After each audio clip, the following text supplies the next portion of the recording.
इस जवाब को सुन करके सचमुच में बहुत हैरानी हो रही है।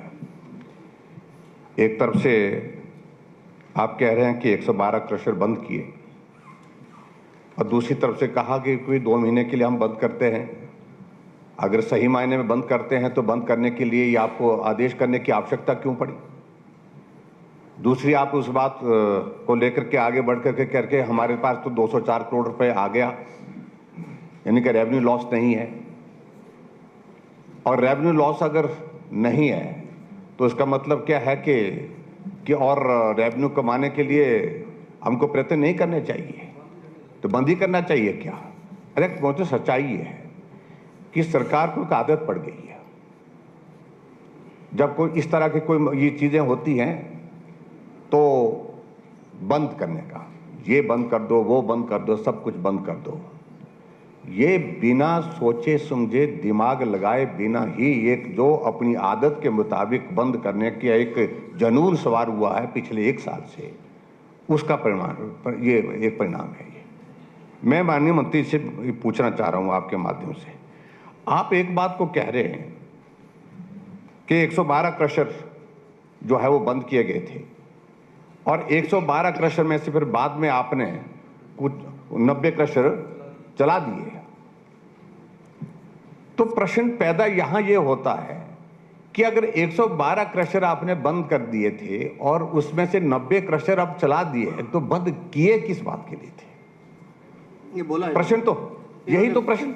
इन्होंने ये बोला कि जिसका ईसी नहीं था, जिसका सीओपी कंसेंट टू ऑपरेट नहीं था, रिन्यूअल नहीं था, माइनिंग प्लान नहीं था, ये सारी चीजों इसलिए बंद हुए थे। ये said it already that is coming. 90 ठीक पाए गए।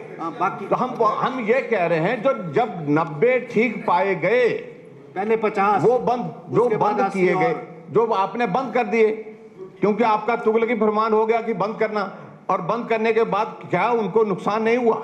चलो दैट इज अपार्ट। अध्यक्ष महोदय, हिमाचल प्रदेश में इस बारिश और बरसात के कारण जो नुकसान हुआ है, हजारों घर तबाह हुए और पूरा जो वर्किंग सीजन है, अब तो सर्दी के मौसम में वो ठिठुर रहे हैं, उनको घर को मुरम्मत करने के लिए, घर बनाने के लिए आपने रेत बजरा बंद कर दिया, सब कुछ बंद कर दिया। This is a separate issue, this is separate issue नहीं है। This is separate. सड़कों की टायरिंग होनी रेत बजरा ऐसा नहीं हो पाया। अब इस क्वेश्चन बहुत बड़ा नुकसान हुआ है हिमाचल प्रदेश को, ठाकुर साहब, और बहुत बड़ा रेवेन्यू लॉस हुआ इसमें ठाकुर साहब, लेकिन उसको जस्टिफाई करने की ये आपके एलिगेशंस है ना, तो आप चर्चा में ला सकते हैं सारे इश्यूज को, पर एक ही प्रश्न थोड़ी आधा घंटा चलता रहेगा। नहीं, प्रश्न का जवाब तो देना पड़ेगा ना ठीक तरह से। अब that is the prerogative of the government. आपके प्रश्न के उत्तर से कतई भी सहमत नहीं हो पा रहे हैं, समझ नहीं पा रहे हैं। कोई पूरा प्रदेश जानना चाहता है कि आपने ये क्रशर बंद किए, उसमें आपने जो ये रेवेन्यू लॉस की बात कही, आपने कहा कि भाई किसी बेरोजगार को जो है वो नुकसान नहीं हुआ, रोजगार का नुकसान नहीं हुआ। इन सारी बातों से हंसी आ रही है, मजाक हो गया ये। चलिए मेरा आपसे इस बात को लेकर के बड़ा साफ कहना है कि जो नुकसान हिमाचल प्रदेश में इस क्रशर के कारण, बंद करने के कारण, जो इसमें इंक्रीज रेट्स में जो इंक्रीज आ गया, एकदम 3 गुना बढ़ गया वो, और 3 गुना बढ़ने के बाद क्या ये प्रदेश के लोगों के ऊपर जो है बोझ नहीं पड़ा? इन बातों का जवाब दें।